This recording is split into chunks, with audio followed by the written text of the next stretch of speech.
మింగ మెతుకు లేదు కానీ మీసాలకు మాత్రం సంపంగి నూనె కావాలన్నాడట ఒకడు. మనకు ఫీజు రీయింబర్స్మెంట్కైనా మన ఆరోగ్యశ్రీకైనా కనీసం మెడికల్ కాలేజీలు కట్టుకోవడానికైనా మన దగ్గర డబ్బు ఉందా? మనం కట్టుకుంటున్నామా? మన దగ్గర బేసిక్స్కే డబ్బు లేదు కదా. చంద్రబాబు గారు మళ్ళీ ఆలోచన చేసుకోవాలి. ఇంకో 2500 ఎకరాలు స్మార్ట్ ఇన్వెస్ట్మెంట్స్, స్మార్ట్ ఇండస్ట్రీస్ కన్నారు. అయ్యా చంద్రబాబు గారు, ఫస్ట్ ఫేజ్లో 54,000 ఎకరాలలో ఎన్ని స్మార్ట్ ఇండస్ట్రీస్ వచ్చాయి? ఎంతమంది పెట్టుబడులు పెట్టారు? ఎన్ని ఉద్యోగాలు వచ్చాయి? 54,000 ఎకరాలలో ఏదైనా స్మార్ట్ ఇండస్ట్రీస్ వచ్చి డెవలప్మెంట్ జరిగిందా? మరి మీరు ఫస్ట్ ఫేజ్లో మీరు ఏ స్మార్ట్ ఇండస్ట్రీ పెట్టనప్పుడు సెకండ్ ఫేజ్లో 2,500 ఎకరాలలో మీరు స్మార్ట్ ఇండస్ట్రీ పెడతారు అంటే ఎవరు నమ్ముతారు సార్? చంద్రబాబు గారు ఆలోచన చేసుకోవాలి. ఇటీవల విశాఖపట్నంలో కాన్ఫెడరేషన్ ఆఫ్ ఇండియన్ ఇండస్ట్రీ సదస్సు ఒకటి జరిగింది. దాంట్లో వచ్చిన పెట్టుబడులు చూస్తే మొత్తం 13 లక్షల కోట్ల రూపాయలు పెట్టుబడులు వస్తే మొత్తం 95% of them are 90% of them are in Visakhapatnam. కేవలం 50,000 కోట్ల రూపాయలు మాత్రమే అమరావతికి ఇంట్రెస్ట్ చూపారు. దాదాపు 400 MOUలు జరిగితే కేవలం 35 మాత్రమే అమరావతికి సంబంధించినవి ఉన్నాయి.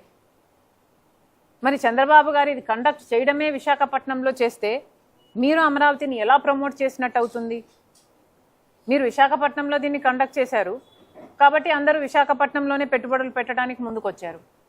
మరి మీకే చిత్తశుద్ధి లేనప్పుడు, అమరావతిని డెవలప్ చేయాలి అని మీకే లేనప్పుడు, మరి భూములు ఇచ్చిన ఈ రైతులైనా లేక ఆంధ్ర రాష్ట్ర ప్రజలైనా మిమ్మల్ని ఎలా నమ్ముతారు? అమరావతిలో ఎంత గ్రోత్ ఉందని, గ్రోత్ పొటెన్షియల్ చూపిస్తున్నారు మీరు.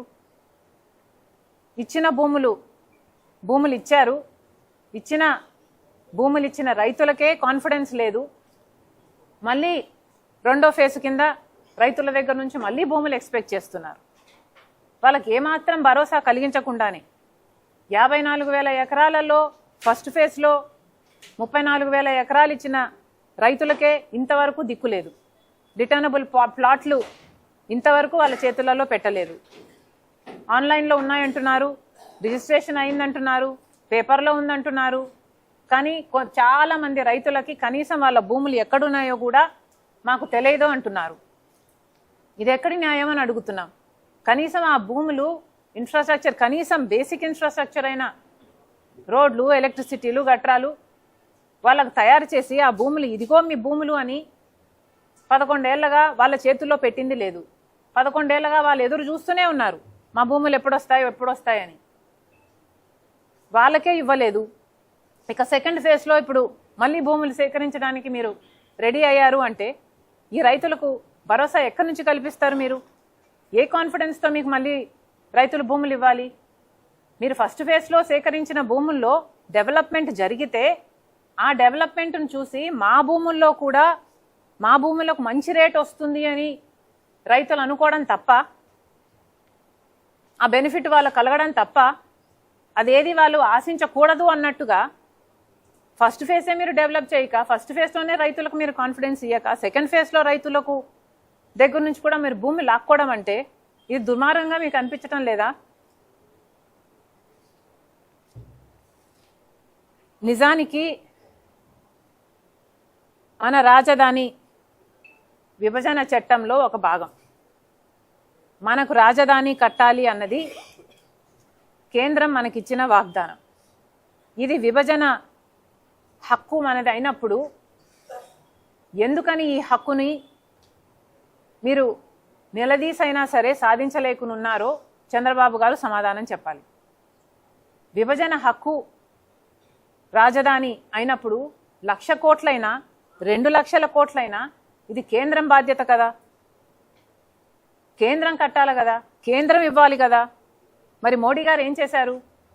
10 సంవత్సరాల కింద చెప్పారు, చెంబుడు నీళ్లు తెచ్చారు, తట్టడు మట్టి తెచ్చారు, శంకుస్థాపన చేశారు 10 ఏళ్ల క్రితం, మన ముఖాన మట్టి కొట్టిపోయారు. ఆ తర్వాత 10 సంవత్సరాలలో కేవలం 1500 కోట్ల రూపాయలు మాత్రమే ఇచ్చారు. కానీ మాటలేమో మోడీ గారు ఢిల్లీని తలపించే రాజధాని కడతానని చెప్పారు. అసలు రాజధాని కట్టాల్సిన బాధ్యత భారం నాది అన్నారు. మరి మాటలేమో కోటలు దాటుతాయి, కానీ చేతలేమో గడప కూడా దాటవు. పైసా ఇవ్వడానికి మీకు మనసు రాదు. నిన్న కేంద్ర మంత్రి గారు వచ్చారు, ఒక సభ పెట్టారు. 25 బ్యాంకులు ఒకేసారి శంకుస్థాపన చేశారు. ఇక ఇన్సూరెన్స్ కంపెనీలు వాటెవర్ చేసుకుని పోయారు. ఒకరిని ఒకరు పొగుడుకోవడానికే ఆ సభ అంతా సరిపోయింది. వాళ్ళు శాలువాలు వేసుకోవడము, ఒకరికొకరు వాళ్ళు దండలు వేసుకోవడము, ఇదే సభ అంతా ఇదే జరిగింది. ఫైనాన్స్ మినిస్టర్గా మన రాష్ట్రానికి వచ్చారే, కనీసం మనకు రాజధాని విషయంలోనైనా సహాయం చేస్తాము అని ఒక్క మాట అయినా చెప్పగలిగారా? మరి దేనికి పొగిడారు? మనకు ప్రత్యేక హోదా ఇస్తున్నారని పొగుడుతున్నారా? లేక పోలవరం ఎత్తు 45 మీటర్లకు కాకుండా 41 మీటర్లకే కుదించినందుకు పొగుడుతున్నారా? విశాఖపట్నం స్టీల్స్లో మన క్యాప్టివ్ మైన్స్ ఇవ్వకుండా దాని నష్టాల పాలు చేస్తున్నందుకు పొగుడుతున్నారా? లేక అమరావతికి కట్టియాల్సిన బాధ్యత వాళ్ళదైనప్పుడు నిధులు ఇవ్వకుండా అప్పులు మాత్రమే ఇస్తున్నందుకు పొగుడుతున్నారా? దేనికి పొగుడుతున్నారు? కూటమి వాళ్ళు ఆలోచన చేసుకోవాలి. అసలు మనకి ఏం అవసరం అండి అప్పులు? ఇప్పుడు చంద్రబాబు గారు చెప్తున్న మాట ప్రకారం అయితే 54,000 ఎకరాలకు గాను 91,000 కోట్ల రూపాయలు దాన్ని డెవలప్ చేయడానికి ఖర్చు అవుతుంది అంటున్నారు. ఇంకొక 44,000 ఎకరాలు సెకండ్ ఫేజ్లో సేకరిస్తే దానికి ఇంకొక 1,00,000 కోట్ల రూపాయలు ఖర్చు అవుతుంది. అంటే మొత్తానికి 2,00,000 కోట్ల రూపాయలు ఖర్చు అవుతుంది.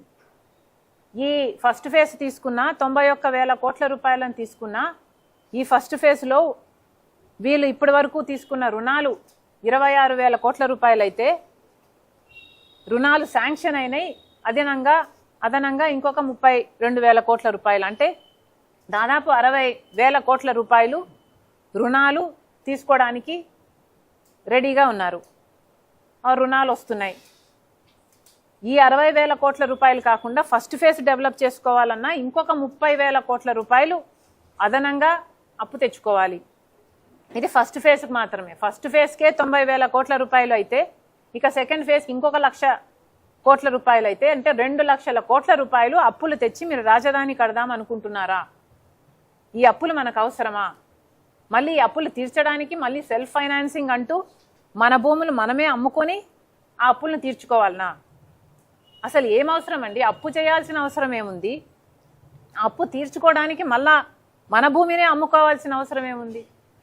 అసలు విభజన హక్కు రాజధాని అయినప్పుడు 1,00,000 కోట్లైనా 2,00,000 కోట్లైనా ఇవ్వాల్సిన బాధ్యత కేంద్రానికి అయినప్పుడు కేంద్రానికి మీరు మద్దతు ఇచ్చి అక్కడ కేంద్రంలో బీజేపీని అధికారంలో ఉంచుతున్నప్పుడు మీరు కనీసం రాజధాని కట్టుకోవడానికైనా నిధులు తెచ్చుకోలేకపోతే మీరు ఎందుకు మద్దతు ఇస్తున్నట్టు? అసలు ఏం మేలు చేస్తున్నారని మద్దతు ఇస్తున్నట్టు? రాత్రి పడ్డ గోయిలోనే మళ్ళీ చంద్రబాబు గారు పగలు కూడా పడుతున్నారు. ఒకసారి మోసపోయారు బీజేపీని నమ్మి, మళ్ళీ మోసపోవడానికి తయారవడమే కాకుండా ఆంధ్ర రాష్ట్ర ప్రజలందరినీ కూడా ముంచుతున్నారు. ఇవేం చిన్న అప్పులు కాదు ఇవి. ఇంతింత అప్పులు తీర్చుకోవాలనుకుంటే సంవత్సరాలు, డెకేడ్స్ పడుతుంది. మళ్ళీ చెప్తున్నాం చంద్రబాబు గారికి, చంద్రబాబు గారు మీరు మద్దతు ఇస్తున్నారు కేంద్రానికి. మీరు ఇస్తున్న మద్దతుకు గాను మిగతా ఎంపీలందరూ కూడా, అన్ని పార్టీలు కూడా అదే బీజేపీకి మద్దతు ఇస్తున్నాయి, అఫీషియల్ గాను అన్అఫీషియల్ గాను. బీజేపీ అంటే బాబు, జగన్, పవన్. ఎట్లా చూసుకున్నా కూడా మొత్తం ఆంధ్ర రాష్ట్రం 25 లోక్సభ, 11 మంది రాజ్యసభ, మొత్తం అందరూ బీజేపీకే మద్దతు ఇస్తున్నారు. అందుకైనా సరే కనీసం రాజధాని పోలవరం పట్టుకోవడానికైనా పూర్తి స్థాయిలో పూర్తి మద్దతు తెచ్చుకోవాల్సిన బాధ్యత చంద్రబాబు గారి మీద ఉంది. మద్దతిస్తున్న అన్ని పార్టీల మీద కూడా ఉంది. కనీసం అది కూడా మీరు సాధించలేదంటే మీరు చేస్తున్నది కేవలం స్వార్థ రాజకీయాలే.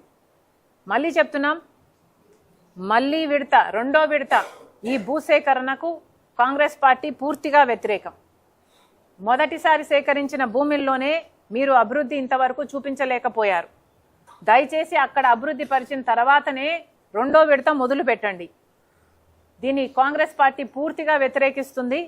మళ్ళీ చెప్తున్నాం, మీకు ఏదైనా తప్పకుండా చేయాలి అని అనిపిస్తే అఖిల పక్షాన్ని పిలవండి, అందరినీ కూర్చోపెట్టండి, కన్విన్స్ చేయండి. మీరు ఏం చేయాలనుకుంటున్నారో 54,000 ఎకరాలను ఏం చేస్తున్నారో చెప్పండి. అడిషనల్గా తీసుకుంటున్న భూములతో ఏం చేస్తున్నారో చెప్పండి, వివరించండి. మేము కూడా కన్విన్స్ అయితే మేము కూడా ఆంధ్ర రాష్ట్ర బాగు కోరుకునే వాళ్ళమే.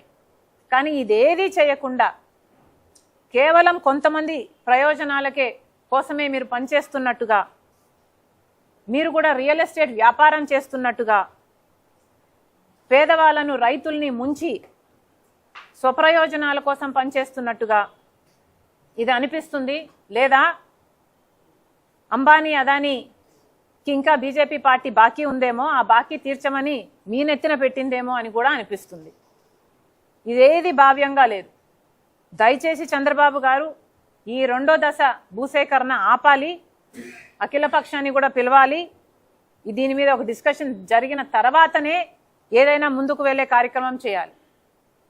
ముందుగా సేకరించిన 54,000 ఎకరాలకు గాను వైట్ పేపర్ రిలీజ్ చేయాలి, ప్రజల ముందు పెట్టండి. మీరు ఏం చేస్తున్నారో, మీరు బాగు చేస్తున్నారు అనుకుంటే ప్రజలే కాదు మేము అందరము కూడా మీ పక్షాన నిలబడతాం. దయచేసి చంద్రబాబు గారు ఇప్పుడు చేస్తున్న ఈ రెండో విడత భూసేకరణ వెంటనే ఆపాలని కాంగ్రెస్ పార్టీ డిమాండ్ చేస్తుంది. Thank you. నిర్మలా సీతారామన్ గారు వచ్చారు. కనీసం ఫైనాన్స్ మినిస్టర్గా చాలామంది రైతులు ఎక్స్పెక్ట్ చేసింది క్యాపిటల్ గెయిన్స్ మినహాయింపు. 10 సంవత్సరాలు ఇచ్చారు క్యాపిటల్ గెయిన్స్ మినహాయింపు, కానీ వాళ్ళ చేతుల్లో భూములు ఇవ్వలేదు. ఆ భూములు వాళ్ళ చేతుల్లో లేకపోతే ఆ క్యాపిటల్ గెయిన్స్ వాళ్ళకు ఉండేం లాభము, లేక ఏమి లాభం. ఇప్పుడు భూమి ఇస్తాము అని వాళ్ళు చెప్తున్నారు కాబట్టి క్యాపిటల్ గెయిన్స్ మినహాయింపు ఇప్పుడు వర్తింపజేసుకోగలం కాబట్టి రైతులంతా అది ఎక్స్పెక్ట్ చేస్తున్నారు. కనీసం అది కూడా, ఆ ఎక్స్పెక్టేషన్ను కూడా ఫైనాన్స్ మినిస్టర్ గారు మీట్ అవ్వకపోవడం ఇస్ అన్ అటర్ డిసప్పాయింట్మెంట్. ఏంటి నాగార్జునుడు గురించి మాట్లాడుతూ సైన్స్ అమరావతి మన ఏపీ అభివృద్ధి మాట్లాడుకుంటా అభివృద్ధికి ఇష్టంగా అమరావతి పండ్లు కూరగాయలు కూడా చెప్పారయ్యా. అంతే, మనం పండ్లు కూరగాయలు అమ్ముకుంటూ ఉందాం.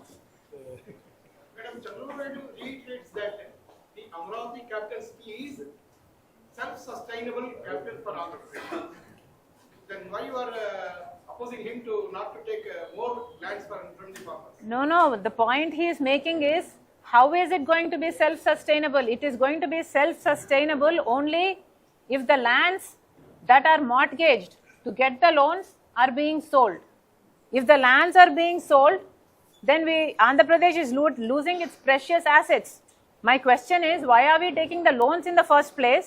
And then why are we selling our lands to clear the loans in the second place? This is an utter chaotic, terrible decision. Mr. Chandrababu Naidu, this is not a viable option. This is not what a government has to do. The government, because all of you together are giving support to the BJP in the center, the duty is on you. The onus is on you to get the funds for the Amaravati. We do not want loans in the first place. We do not want loans in the first place. Reorganization clearly states that Amaravati is the responsibility, capital city is the responsibility of the center. Therefore, how much ever the amount may be, center has to fund this. We do not have to take loans for this, and we do not have to sell our lands for this. This is in no way viable at all. APCC opposes the second phase of land pooling. What is the action plan? The first phase, all the land that was collected, 54,000 acres of land that was collected in the first phase, there is no development whatsoever. In the 217 square kilometers, we do not see even 1 kilometer of development. Then on what basis will the opposition or the people of Andhra Pradesh believe that Mr. Chandrababu Naidu is capable of developing the second phase.